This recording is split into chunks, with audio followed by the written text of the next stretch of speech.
Yes, her question is should um, should we ordain at the time that we have the intention to ordain, or should we generate more merit, save more merit, and then ordain later?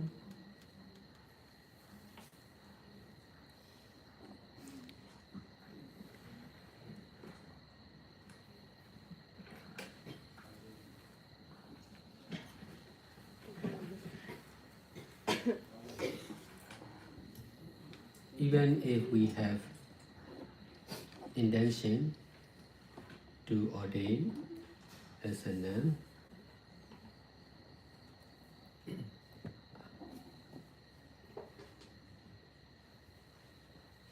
or monk, we are difficult to ordain as a monk or nun. There are many difficulties to be a new monk or nun. Even in Myanmar, there are many monasteries, but especially for the monks, they are difficult to get permission to stay in one monastery. It was because of the politician. Some of the monks, they involved in politician in this way.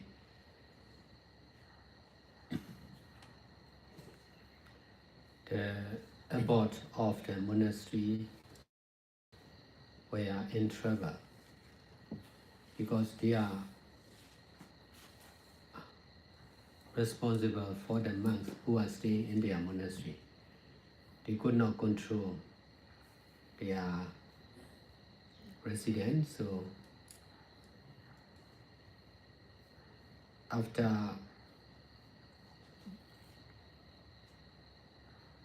big group of monks involving in politics in 2007, most of the monastery stopped allowing the monks to stay for a long time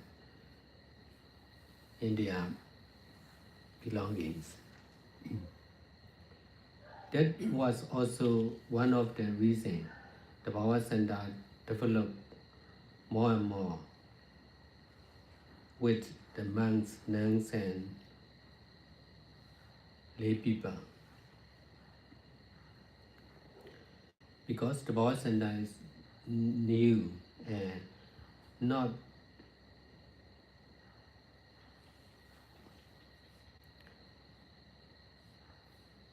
legal at that time. That's why we are able to do good deeds freely. But that was really dangerous. But I know the danger, but I also know this kind of doing good deeds. This is donating building or shelter for the most needed people. That's why there are more and more new power center in the world. This is the cost. Because of doing like this, I receive, because of donating the shelter or land, I'm receiving back land or shelter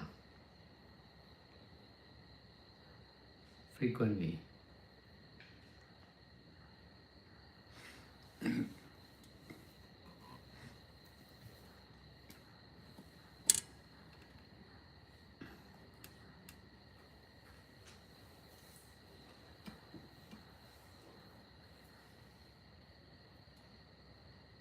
So if we should be practical, if we decided to ordain as a man, as a monks or nun, if we are able to ordain now, we should ordain. We should not wait the time. We should not think too much because doing good deeds need to be practical. The more we think, the more we will be late. Finally, we will not be able to ordain.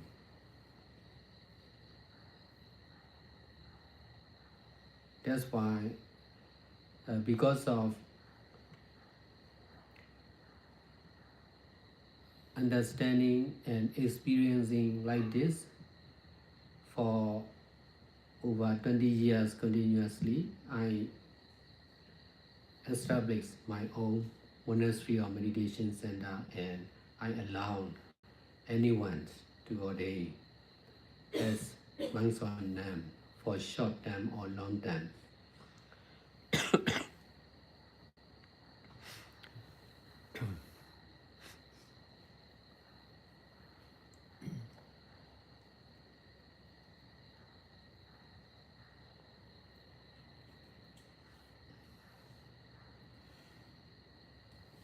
There are many good points of doing good deeds like this. Allowing people to ordain as a monk or nun is not easy. Will be easy for short time. For long time, not easy. Only by your own practice, you will understand more and more.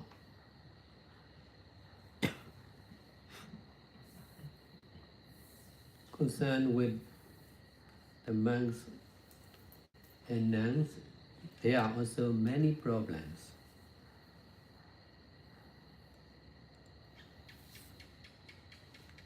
If we allow monks or nuns or lay people to stay in our center,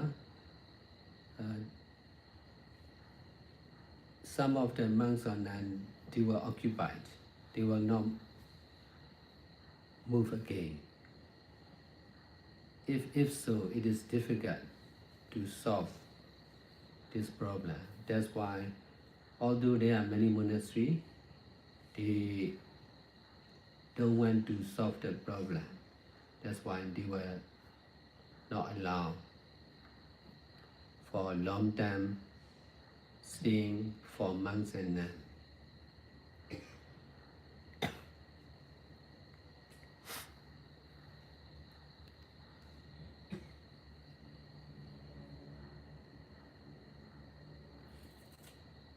If you are asking this question because you don't have much experience by yourself and you haven't learned a lot. For me, I have 25 years experience concerned with monks and nuns and ordination.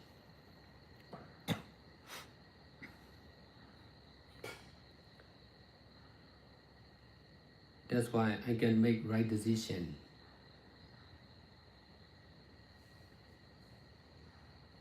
I can solve the problem also.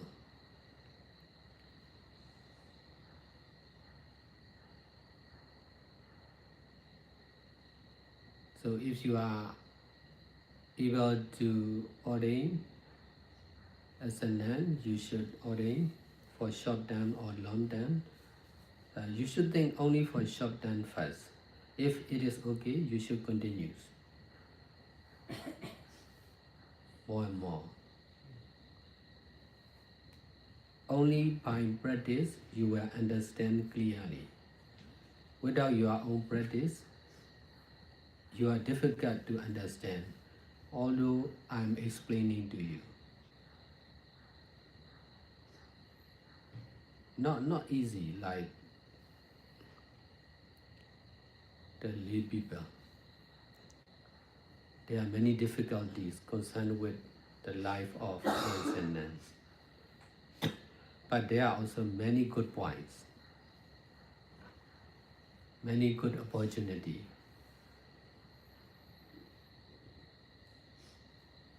As a lay person, you don't have much chance of doing good deeds. As a nun, you have many chance of doing good deeds.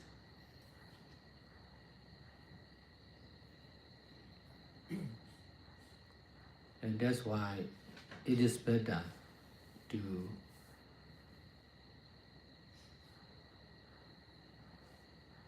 ordain as a nun and to detach from the life of a lay person.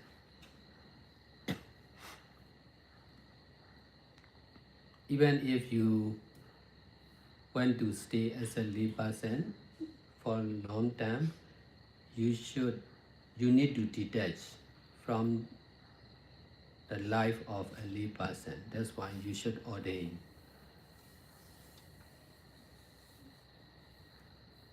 At least for a short time.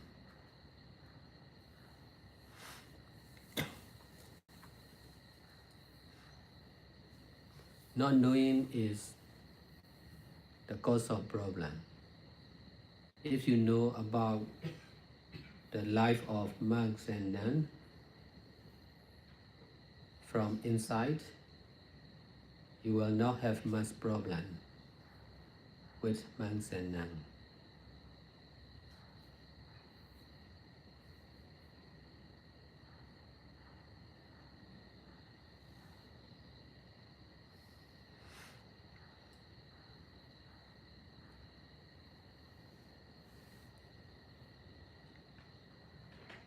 But practicing meditation is more important.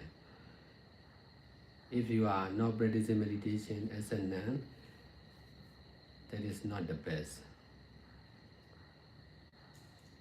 You are difficult to survive as a nun for a long time also.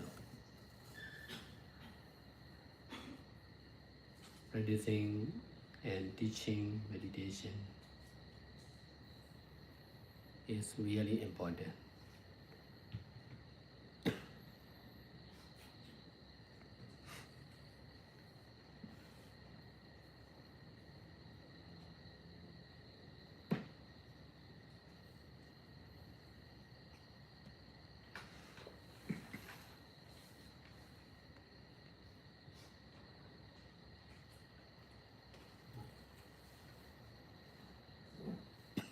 Thầy có trả lời như sau ạ.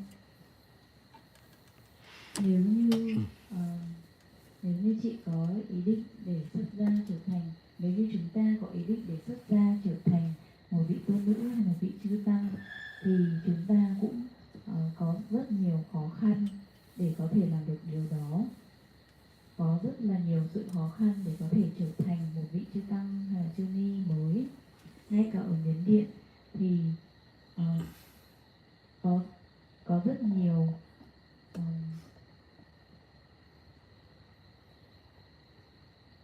có rất nhiều tu viện tăng nghĩa là tu viện cho chư tăng, thì cũng rất là khó khăn để họ cho phép một ai đó ở trong tu viện, bởi vì có một trường hợp đấy là liên quan đến chính trị. Một số vị chư tăng thì họ có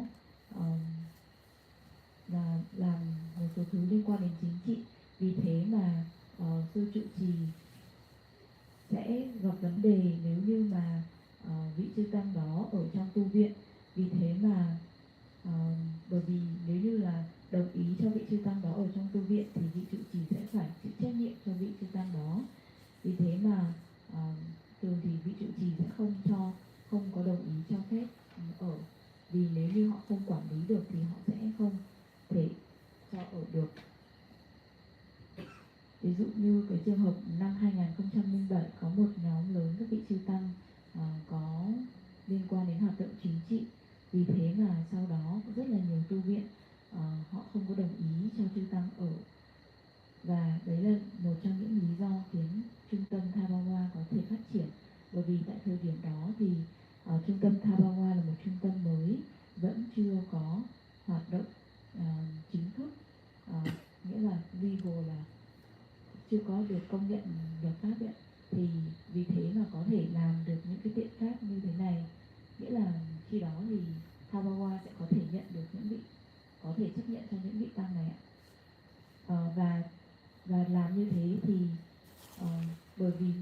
vì mới và chưa có giấy phép nên là có thể làm được những cái thiện pháp như thế, nhưng mà những thiện pháp như thế cũng rất là nguy hiểm. Ngài thì hoàn toàn biết được rằng những việc này rất là nguy hiểm, nhưng mà Ngài cũng biết rằng đây cũng là một cái thiện pháp rất là cũng biết rằng đây là một thiện pháp, đó chính là thiện pháp cúng dường trú xứ chỗ ở cho những người thật sự cần. Vì thế mà càng có nhiều trung tâm Thapawa được mở lên trên khắp đất nước Miến. Bởi vì gieo nhân là cúng dường đất hay là chỗ ở cho mọi người, vì thế mà Ngài cũng nhận lại được rất là nhiều sự cúng dường đất hay chỗ ở một cách rất thường xuyên.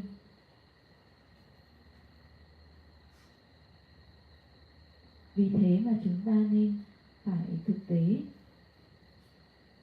Nếu như chúng ta có mong muốn để xuất gia trở thành một vị tăng ni thì chúng ta nên làm điều đó ngay bây giờ. Nếu như chị muốn có ý định để xuất gia thì chị không nên chờ thời gian hay là lãng phí thời gian. Chị không nên suy nghĩ quá nhiều, mà chị nên làm thiện pháp nhiều hơn. Bởi vì nếu như mình suy nghĩ quá nhiều thì mình sẽ có thể bị trễ và mất cơ hội.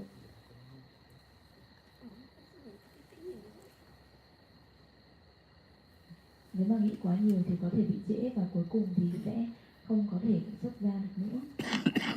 Vì sự hiểu biết như thế này trong suốt và kinh nghiệm của thầy trong suốt 20 mấy năm thì thầy đã mở ra rất nhiều trung tâm thiền và đã chấp nhận cho rất là nhiều người xuất gia trở thành chư tăng ni, cho cả ngắn hạn, gieo duyên và cả dài hạn. Những thiện pháp như thế này thì nó có rất là nhiều điểm tốt, rằng là chấp nhận mọi người để xuất gia trở thành chư tăng ni trong cả ngắn hạn và dài hạn.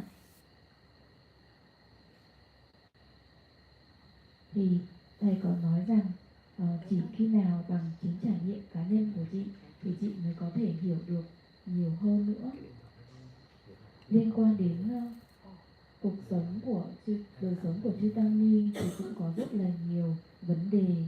Nếu như Ngài chấp nhận chư tăng ni hay là ngay cả người cư sĩ ở tại trung tâm thiền thì có một số vị họ vẫn occupy là kiểu chiếm hữu, đúng không cô? Yeah. chiếm hữu chỗ ở luôn đấy, chiếm đất luôn. Họ vẫn sẽ có thể chiếm hữu chỗ ở, vì thế mà cũng rất là khó. Và những trung tâm thiền khác thì họ không muốn phải đối diện với những cái vấn đề này, vì vậy mà họ sẽ không cho phép xuất gia, không cho phép ở. Khi bây giờ chị đang hỏi câu hỏi này là bởi vì chị chưa có nhiều trải nghiệm và cũng chưa học, chưa có tìm hiểu nhiều, nên là chị mới có câu hỏi này. Còn với thầy thì thầy đã có kinh nghiệm trên 25 năm với chư tăng ni và với việc xuất gia, vì thế mà thầy có thể ra những quyết định đúng đắn, đây là điều chắc chắn, và cũng có thể giải quyết nhiều vấn đề liên quan đến cái việc chư tăng ni xuất gia này. Vì thế mà nếu như bây giờ chị có thể xuất gia thì chị nên xuất gia trong ngắn hạn hoặc dài hạn. Chị nên nghĩ về việc xuất gia ngắn hạn trước, rồi sau đó nếu nó ổn, nó ok thì có thể tiếp tục trong dài hạn. Chỉ có khi nào bằng chính sự thực hành và trải nghiệm của chị thì chị mới có được cái hiểu một cách rõ ràng. Nếu như không thực hành thì sẽ rất là khó để hiểu, ngay cả khi thầy có giải thích đi chăng nữa.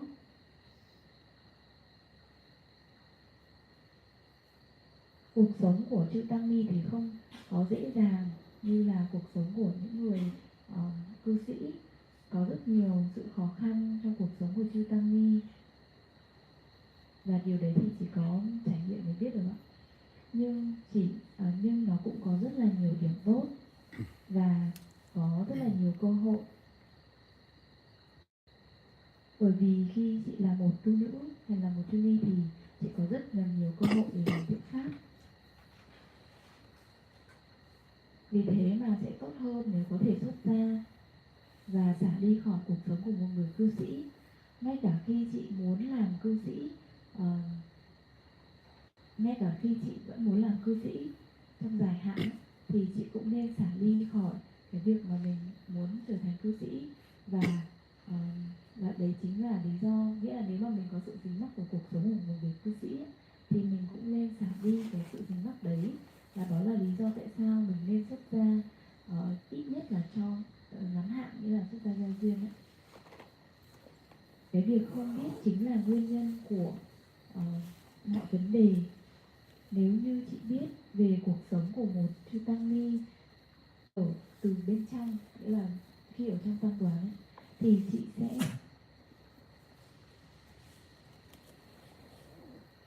sẽ không có nhiều vấn đề liên quan đến chư tăng ni. Nhưng mà việc thực hành thiền là quan trọng nhất.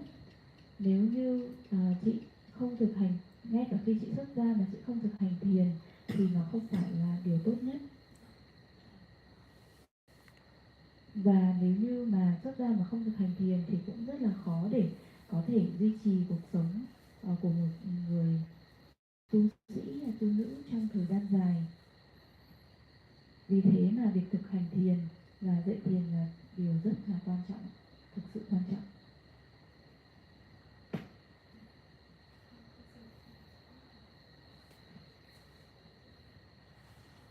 Dạ, tâm lý chung của mọi người khi mà muốn xuất gia đó là sẽ muốn tìm vị thầy trú xứ thích hợp, muốn tìm phương pháp thích hợp và lo lắng là có được được sự độ sau khi xuất gia hay không.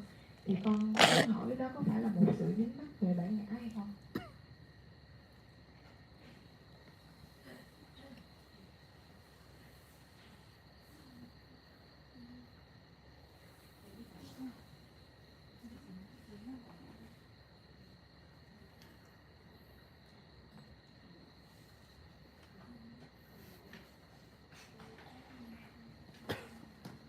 Her second question is, in general, when somebody wants to ordain, they will tend to find the right teacher, the right place to stay, the right method to practice, and they will worry about either they can be supported after ordained or not. So her question is that the attachment of the self, is that the attachment on self?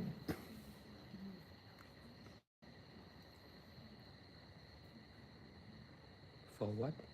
Like, for, like,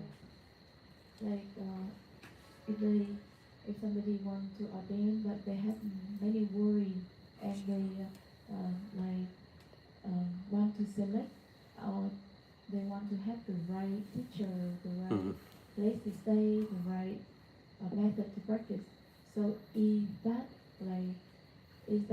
worry and desire is the attachment on self or themselves or oneself?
I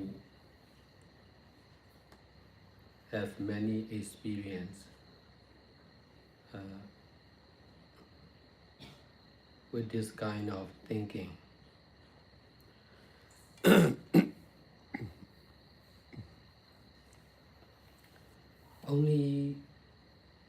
some people who are doing good deeds continuously.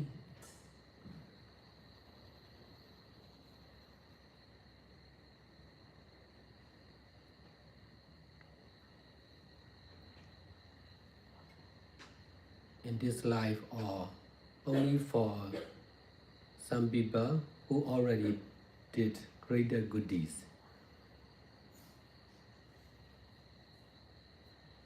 In their past life, previous life.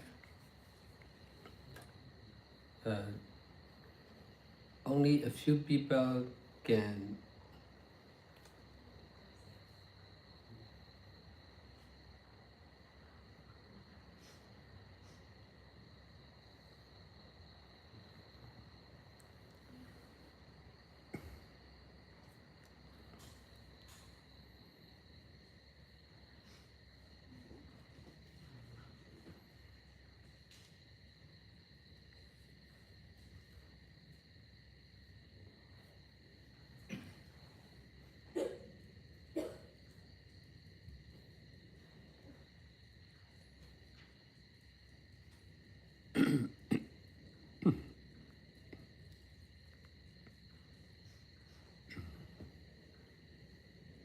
understand and follow the good master, the good method, the right time, in right place. In fact, there are many good master and good method, good place, but difficult to understand. If you don't have enough merit, you can understand who is who or what is what. To understand like this is not easy.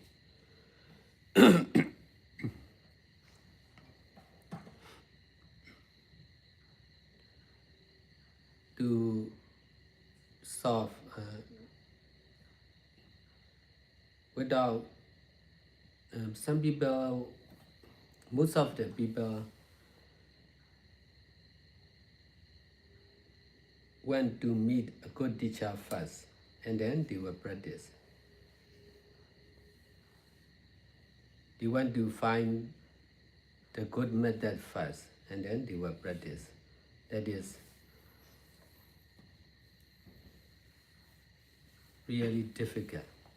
Only when they are doing good deeds by using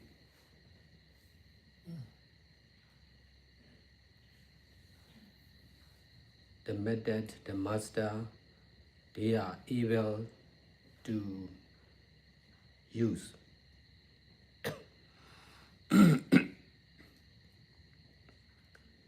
They can have the wisdom to know about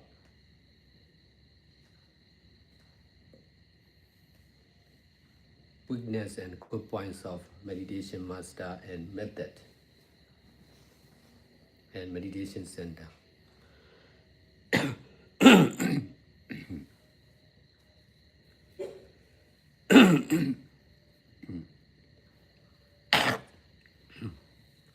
All these answers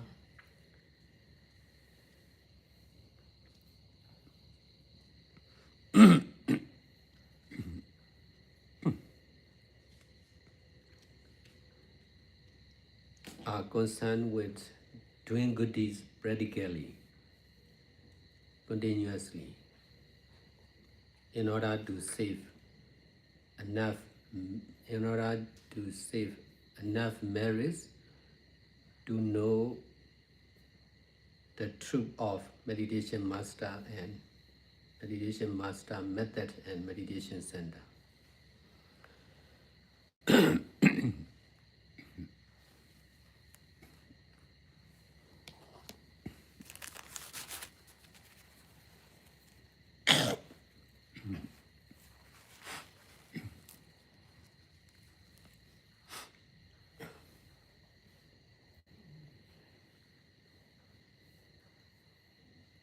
because um,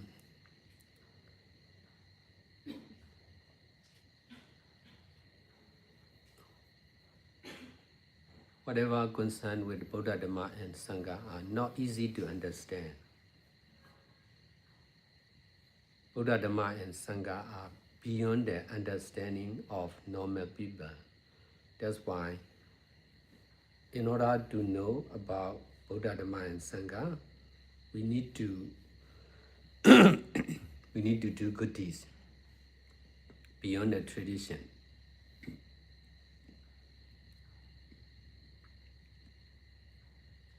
If you are practicing meditation, you must practice beyond the other meditators, beyond most of the meditators.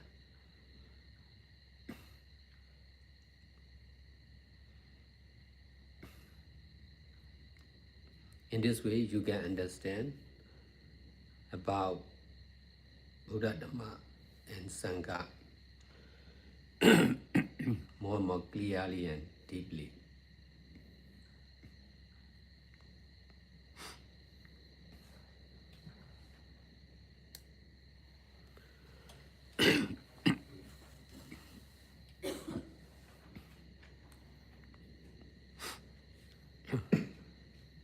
Có chia sẻ như sau: tôi có rất nhiều trải nghiệm với những thể loại, những kiểu suy nghĩ này.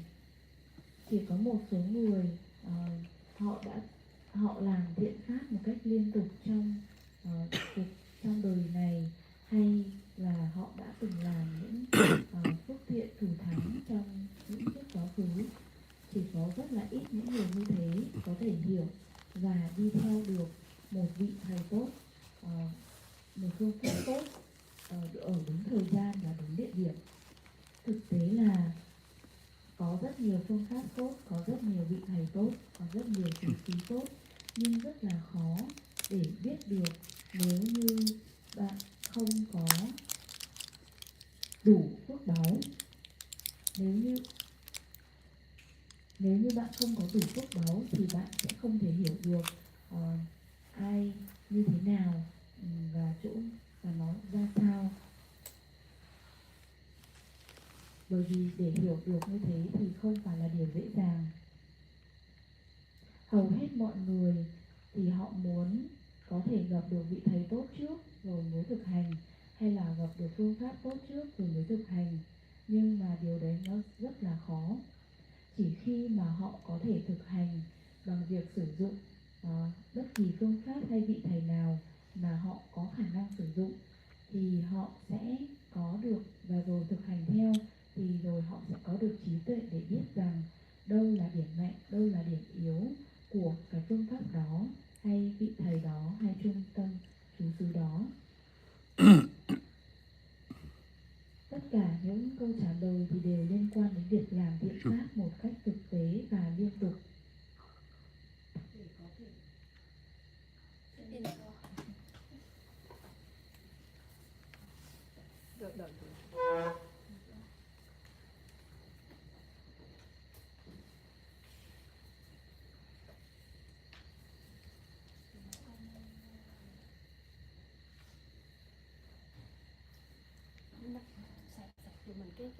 I can share my experience with her.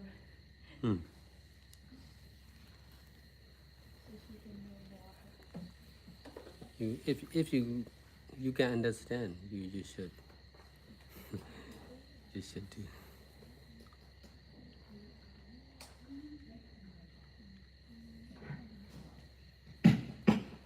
Okay. Tất cả mọi câu trả lời thì đều liên quan đến việc làm thiện pháp một cách thực tiễn và liên tục, để có thể tích lũy được đủ phước báu, để mà hiểu được sự thật về vị thầy, vị thiền sư, phương pháp hay về trú xứ. Bởi vì tất cả những gì mà liên quan đến Phật pháp tăng thì không dễ gì có thể hiểu được.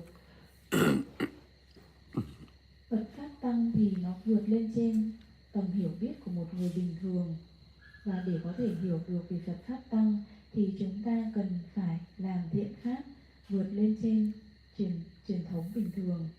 Nếu như bạn thực hành thiền thì bạn phải thực hành vượt lên trên sự thực hành của những người đang thực hành một cách bình thường. Bằng cách này thì bạn sẽ có thể hiểu về Phật Pháp Tăng nhiều hơn một cách rõ ràng và sâu sắc. She want to add on more important point that also like the worry about getting supported like by money or by the place to stay after all.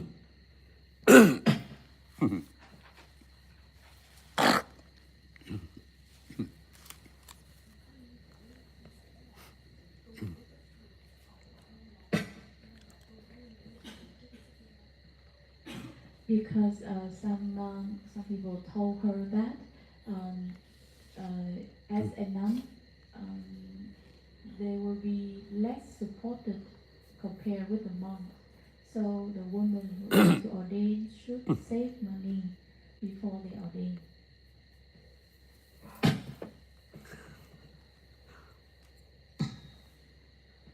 If you are thinking about money, you are difficult to understand the truth. So you, because of thinking for money, you may have money, but you may not have wisdom. Only when you are able to detach from money,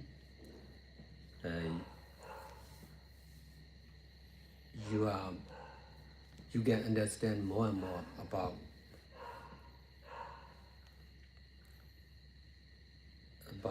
this kind of problem. You don't understand now because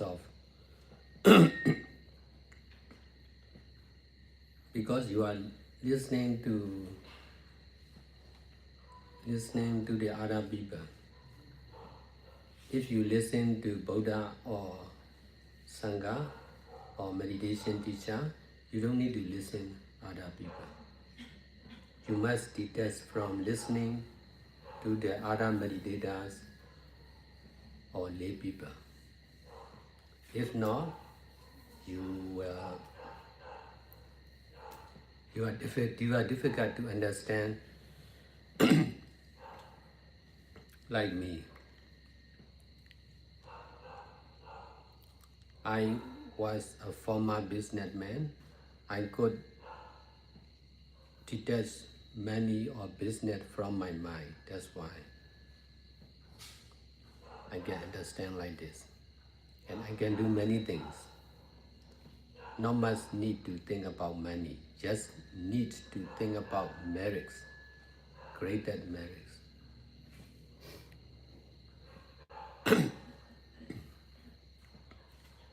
I need to think for money only for timing.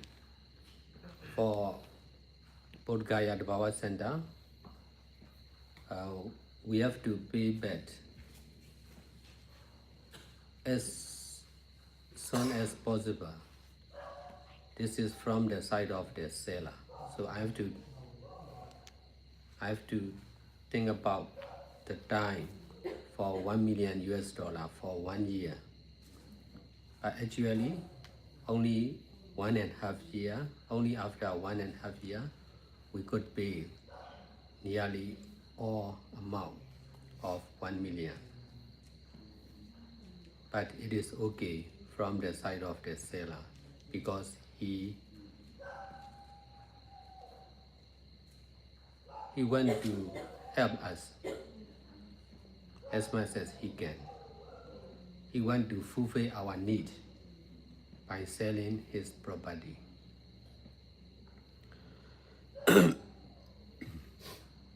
That's why everything is negotiable. So for the money, if you don't understand, you may need money, but there are many ways of solving the problem concerned with money. You just need to understand like this.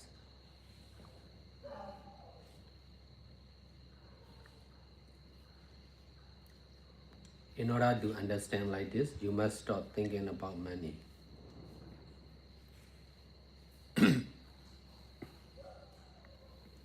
You must detach from the money, from your mind.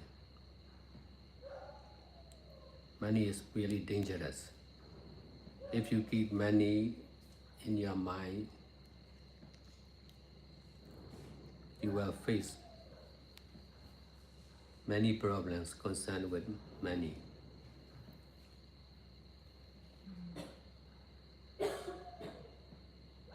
You can use money, but you must detach. Dhamma can manage everything. So just trying to rely only on Dhamma or merits or goodies. In this way, nothing is difficult.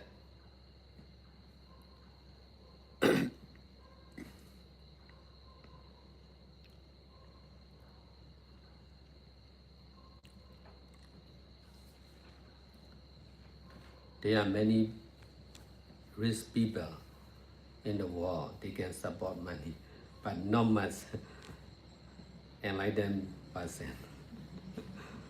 Wisdom is rare. Money is easy to print.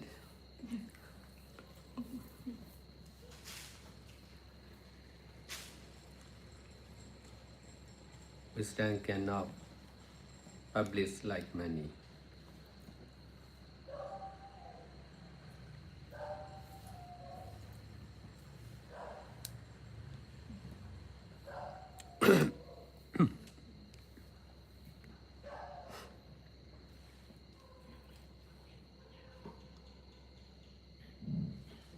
Thầy có chia sẻ như sau ạ, về cái câu hỏi thêm của chị về việc lo lắng về sự hộ độ khi xuất gia. Nếu như bạn nghĩ về tiền thì bạn sẽ rất khó để hiểu được sự thật. Bởi vì nghĩ về tiền mà bạn sẽ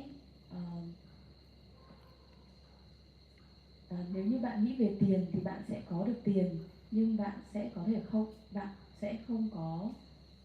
không có được trí tuệ. Chỉ khi nào xả ly khỏi tiền thì bạn mới có thể hiểu nhiều hơn nữa về sự thực hành như thế này.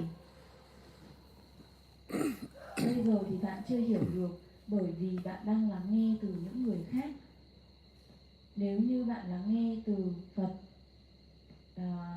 chư Phật, chư Tăng hay là những vị thiền sư thì bạn sẽ không cần phải lắng nghe từ những người đời hay là những người mà họ không có thực hành thiền. Nếu như bạn không thể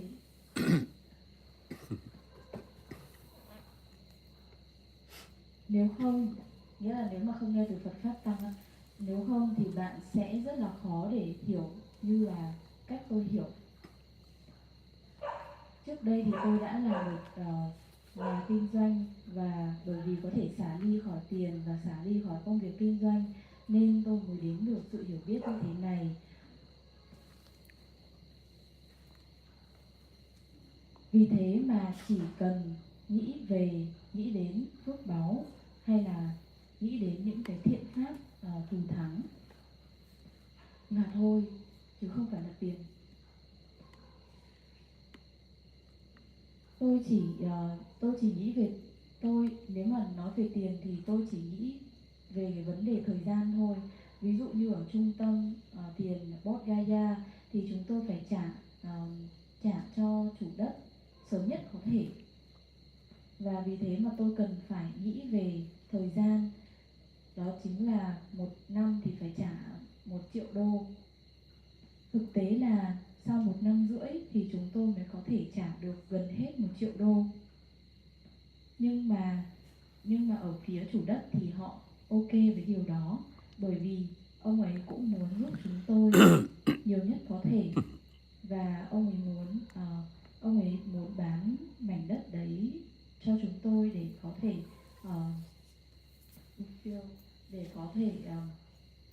đáp ứng mong muốn và nhu cầu của chúng tôi. Tất cả mọi thứ thì đều có thể thương lượng được. Có rất là nhiều cách để có thể giải quyết vấn đề. Bạn chỉ cần hiểu được như vậy, bạn cần phải hiểu được như vậy, bạn cần phải hiểu được điều đó. Và để mà hiểu được điều đó thì bạn phải ngừng nghĩ đến tiền. Và bạn cần phải xả đi khỏi tiền ra khỏi tâm của mình. Nếu như bạn giữ tiền trong tâm của mình, bạn sẽ phải đối diện với rất nhiều vấn đề liên quan đến tiền.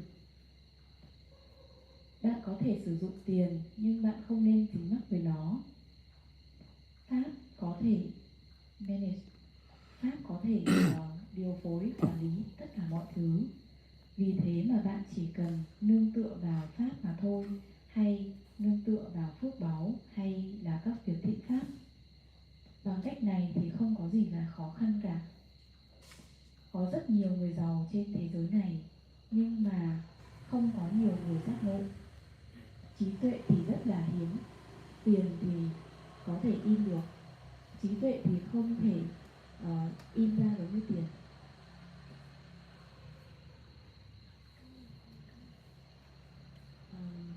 I would like to share some of my thoughts with her. Thì con cũng xuất gia được 2 năm ạ. Thì đương nhiên là khi mà xuất gia thì nó sẽ có những câu hỏi kiểu như chị vừa hỏi ấy. Nhưng mà thực tế nó rất là khác những gì mình nghĩ. Đúng là nó sẽ rất khó khăn ấy. Và khi mà xuất gia ấy, thì thực sự mình phải xả đi, mình phải buông bỏ được rất nhiều thứ ấy. Giống như là con chỉ lấy một ví dụ đơn giản là sự hộ độ đi ha. Bây giờ tại sao mình lại sợ cái sự không có sự hộ độ ấy? Là bởi vì mình cái lúc mà con thực tập con mới biết nha, còn trước đấy thì con không biết. Đấy là mình sợ cái việc không có sự hộ độ ấy là bởi vì mình chưa có thực sự có niềm tin mạnh mẽ vào pháp và sự vận hành của pháp.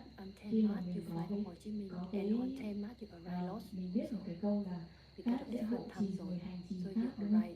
Thế thì tại sao mình lại không không mình cũng hành trì pháp mà tại sao mình lại không có đủ niềm tin rằng pháp sẽ hộ trì cho mình để mình có thể thực hành được pháp trong đời sống này.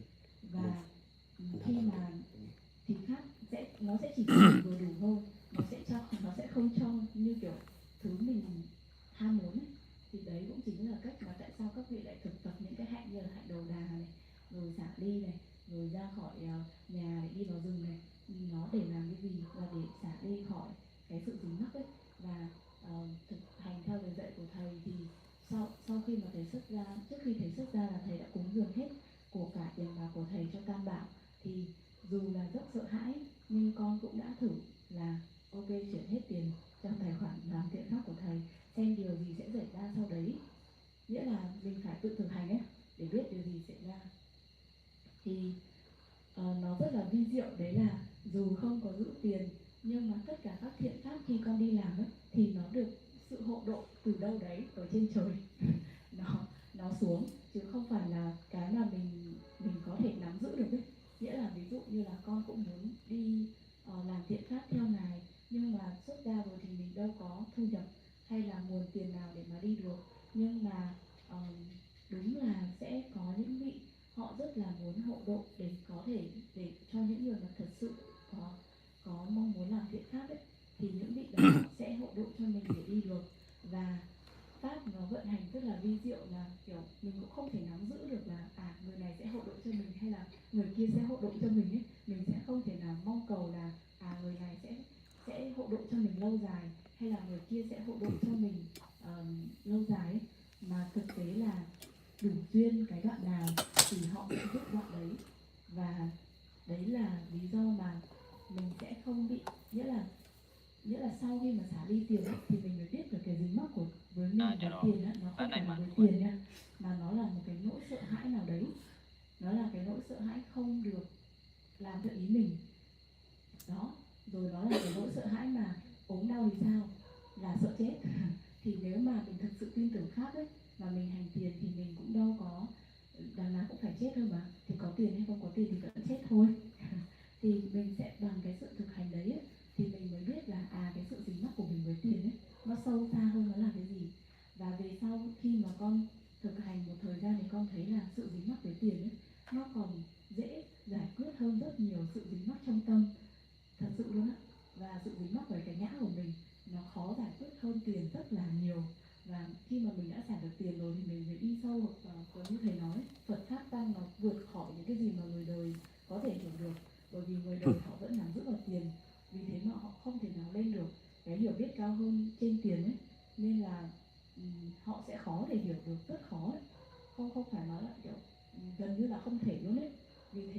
sự thực hành của các vị Phật và các vị giác ngộ ấy, nó luôn đi ngược lại với cách mà mọi người đang nghĩ ấy.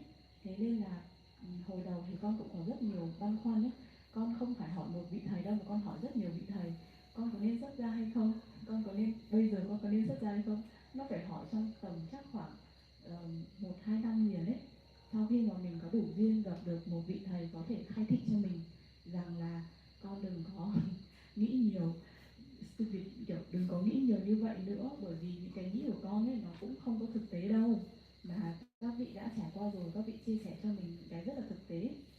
Thì trên trải nghiệm của con là mình không có sự dính mắc, là mình sẽ có sự dính mắc với tiền bởi vì nó là thói quen lâu rồi, nhưng mà vì cái sự thực hành xả ly mà mình hiểu được sự dính mắc đấy, rồi mình dần dần buông xuống và mình không bị ảnh hưởng với nó nữa. Thì đến cuối cùng con kết luận được là nếu mà không có tiền ấy, thì con vẫn sẽ xuất ra bằng mọi cách, bởi vì đây là cuộc sống mà nó đáng sống á. Nếu mà chỉ vì tiền mà không xuất ra ấy, thì chứng tỏ là pháp nó cũng rẻ thôi đó. Nhưng mà dù không có tiền mà mình vẫn xuất ra ấy, thì chứng tỏ là cái cầu đạo của mình nó đủ lớn để mà tất cả các vị đó, chị sẽ thấy mọi người vào rừng đi, rồi ngay cả khi mình là nữ đi thì sao, chẳng nhẽ vì là nữ mà không xuất gia? Không, mình là nữ thì mình vẫn phải xuất gia, càng phải xuất gia ấy chứ, chứ còn mình không có nhiều cơ hội đâu. Nên là thật sự hồi đầu thì con không thể hiểu được như thế nha, nhưng mà chỉ khi nào mà mình thực hành qua, mình thấy được sự dính mắc của mình, thế nên hành thiền nó rất là quan trọng. Thấy được sự dính mắc của mình xong thì mình mới xả được dần dần từ từ ấy. Nên là nhưng mà nó cũng phải đủ phước nữa. Trước khi có thể xuất gia là con đã đi làm thiện pháp hơn 1 năm với cộng đồng sống tử tế là không có lương, nghĩa là mình cũng đã phải xả dần dần từ từ ấy. Và đến nghĩa là làm thiện pháp như thế một thời gian đủ dài, tích lũy đủ nhiều phước báu mới có cơ hội được gặp thầy và mới được thầy khai thị. Và khi thầy khai thị thì mới hiểu là cái sự dính mắc của mình nó đã rất nhiều năm rồi. Con muốn xuất gia từ năm 20 tuổi nhưng mà đến 25 tuổi con mới xuất gia được, thì chứng tỏ là cái sự dính mắc đấy nó đã làm mình tốn 5 năm đấy, kiểu như thế. Thì cũng phải đủ duyên nữa cơ, chứ không phải là muốn mà xuất gia được luôn đâu. Nên là thầy cũng nói đấy, nếu mà có khả năng ấy thì nên làm, còn sau đó ít nhất là trong gieo duyên nha, ngắn hạn. Rồi nếu mà mình thấy là mình thực sự sống được với cuộc sống này ấy, thì mình hãy đi dài hạn. Bởi vì thật ra thì chị vẫn luôn có sự lựa chọn mà có thể quay lại đời sống thế tục và tiếp tục hành thiền và làm thiện pháp mà. Thế nên là nó chẳng có gì đáng sợ cả ấy. Nó không cánh cửa này thì nó cánh cửa khác. Còn nếu mà chỉ suy nghĩ thôi ấy, thì nó rất là không thực tế. Và khi nào mà mình phải thực sự thử ấy, thì đến lúc đấy nó sẽ cho mình câu trả lời mà mình cần. Yes, I share with her about my experience when I was when I was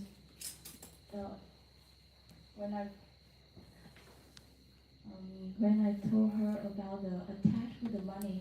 Like I told her that even at the beginning I'm very afraid of letting go all the money, because you said that you should donate all. So I try, as your teaching is very scary, but like I send all the money to your bank account to do goodies. So at that time, I see my attachment with the money. It's not with the money itself, but it's the fear behind, like fear of not getting what I want. For example, if I want to follow you, I don't have money to follow you. If I want to eat this, I don't have money to eat this. Like that. So it's the controlling power. I will lose the control power because of giving out the money. So so this is what I learned from practice, not just thinking, to detach from the money. So from that experience, I can see my attachment more subtle, like deeper attachment, not only with the money. And then I share with her about the power of Buddhist and doing Buddhist. Like even when I don't keep much money, because most of the time when I see the CLA donate to you, I also like donate back to you, because you can use that money I invest that money for the greatest merit. So I understand the cause and effect, so I also donate. Then, but it's still the Dharma will manage the Dharma will manage if I want to follow you. Um, in most of the time, it can be fulfilled. Like some people will donate for me, not one, not two, but like randomly. Some people appear at that time and donate for me to go with you. So this is the belief on the Dhamma.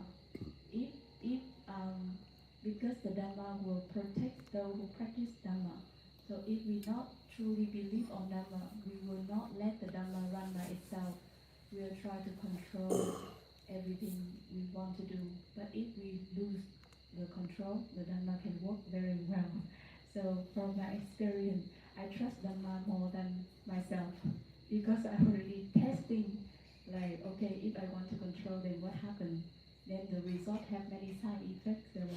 So now I try to like let the Dhamma run by itself as much as possible, and I can see myself, my own detachment, and try to my own attachment and try to detach.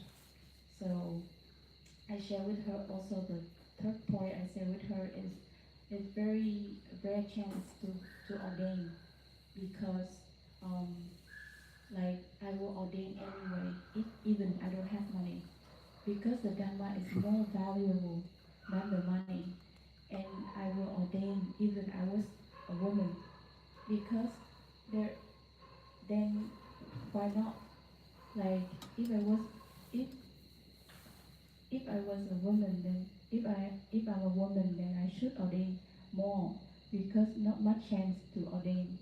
So that's why um, there will be, if we have practiced meditation enough and we have enough merit, we will come to understand that like it it is the life we should live, not not a life person life, but like life of a monk and nun.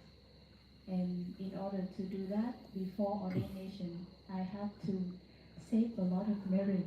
Like more than 1 year, I follow Miss Kinson and do Buddhist without paying.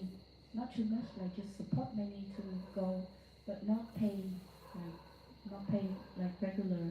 So in 1 year, I have saved enough merit to see you, to have chance to go to Myanmar and ordain there. So this is how saving merit can fulfill our need.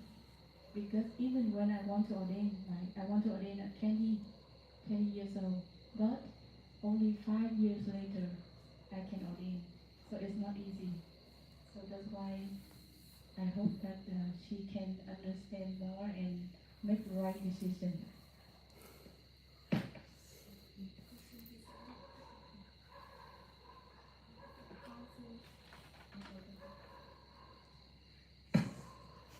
Dạ, con xin có thêm một chút chia sẻ trong cái quá trình mà con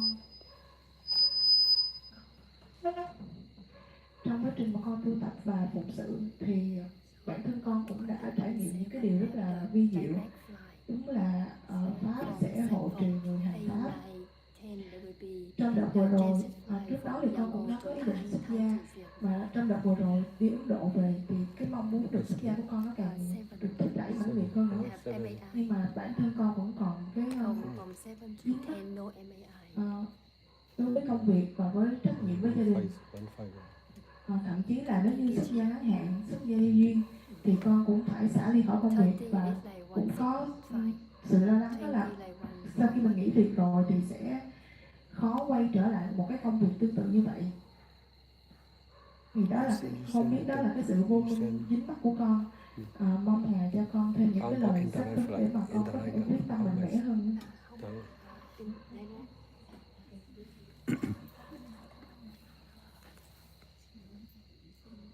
Dear Sarah, during my practice and serving, and I also see that the Dhamma is very magical. Like many things happen that is good for me, and I want to ordain. After going back from India, I want to ordain more and more. but I still have the attachment on my work, my job, and my family.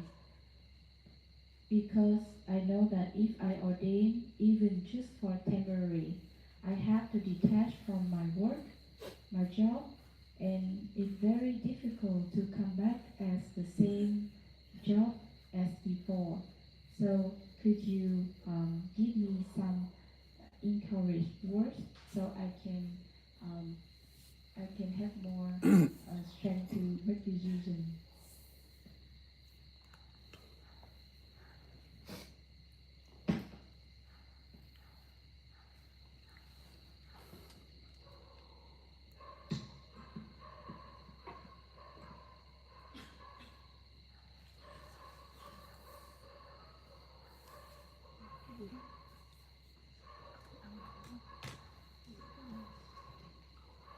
I attach on doing many things. I attach on learning and teaching, education, school lesson. I attach on running, business, and teaching to the others.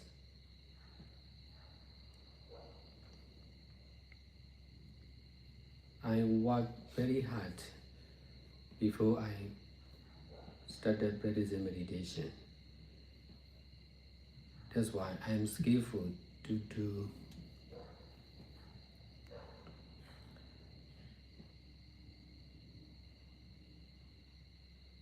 do many things.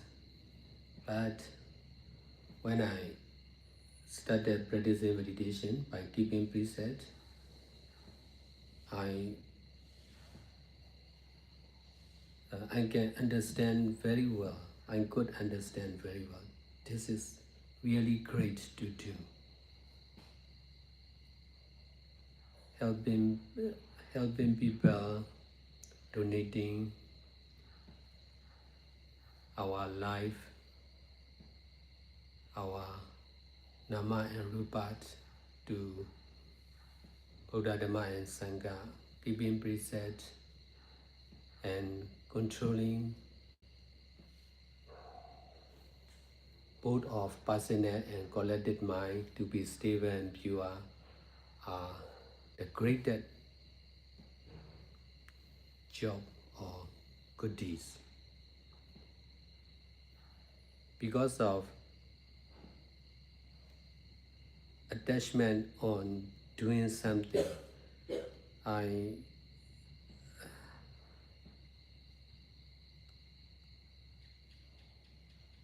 I have many experience of doing many things when I started practicing meditation. That's why I can understand the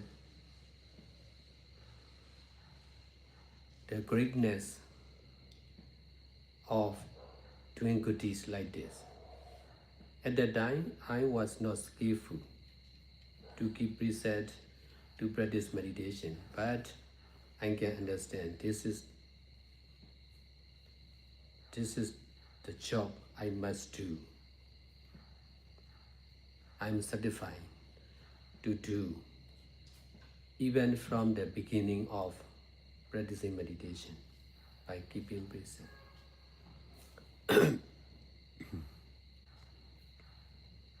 That's why I could successfully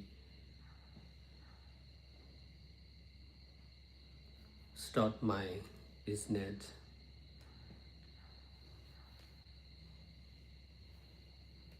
I could successfully get out of the society to ordain as a monk. Besides, I can help many people to understand and ordain or do good deeds like me.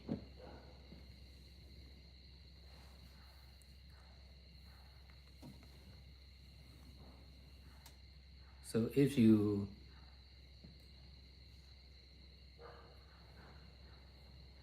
are doing good deeds by practicing mindfulness and detachment seriously and continuously, you are sure you will be certified and you don't need to work for money again.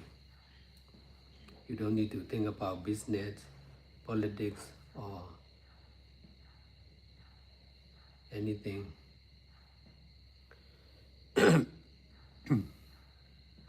Even for eating food, eating or sleeping or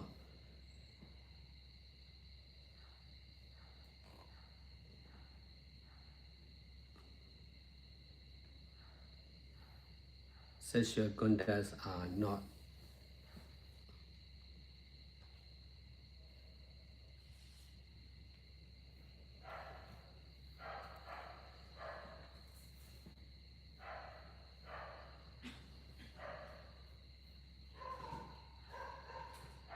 comparable with doing good deeds like this.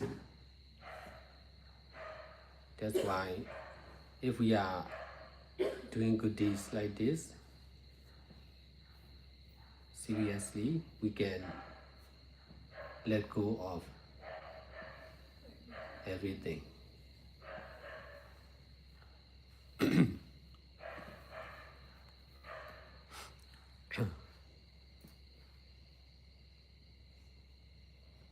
In this way, I could successfully detach my desire to be a good husband or father, and I became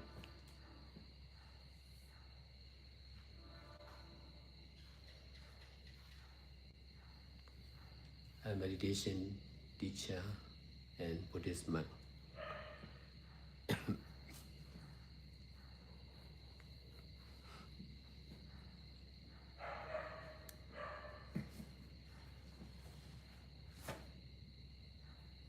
Thầy có sự dính mắc với việc làm rất nhiều thứ.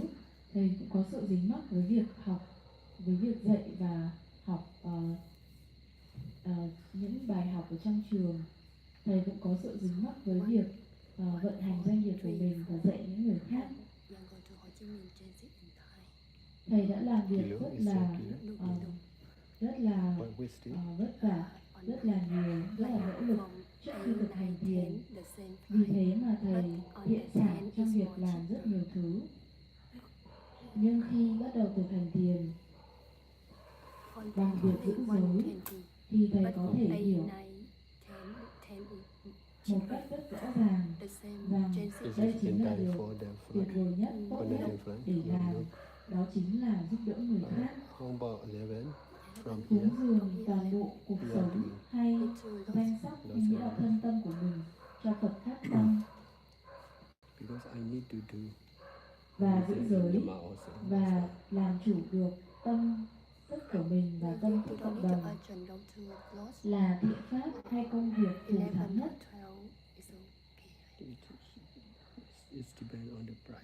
Bởi vì sự dính mắc vào việc làm nhiều thứ nên thầy có rất là nhiều kinh nghiệm với việc làm rất nhiều thứ. Vì thế mà thầy có thể hiểu được rằng cái việc mà có ý nghĩa nhất đó chính là việc làm thiện pháp như thế này. Ở thời điểm đó thì ngay cả khi thầy chưa có thiện xảo trong việc bố thí, trì giới và hành thiền, nhưng thầy hiểu rất rõ ràng đây chính là việc cần phải làm. Và thầy rất cảm thấy mãn nguyện, hài lòng khi có thể làm những việc đó ngay từ lúc bắt đầu. Vì thế mà thầy có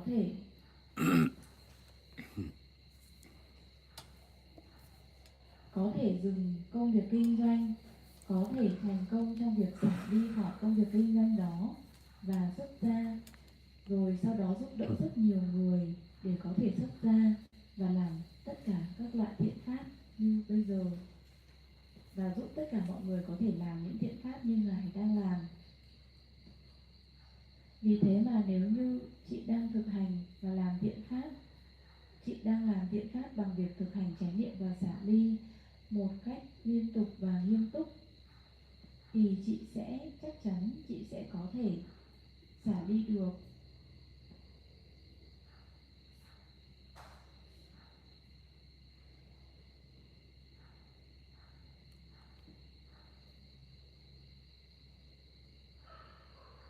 Xả đi được mọi sự dính mắc.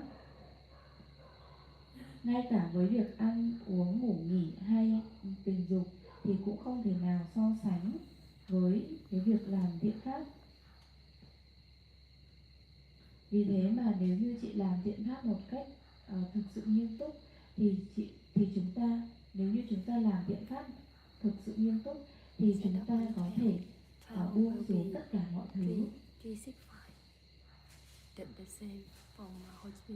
Bằng cách đó thì thầy đã có thể xả ly khỏi cái mong muốn trở thành một người chồng tốt, một người cha tốt, để có thể trở thành một vị thiền sư và một vị tỳ kheo như bây giờ.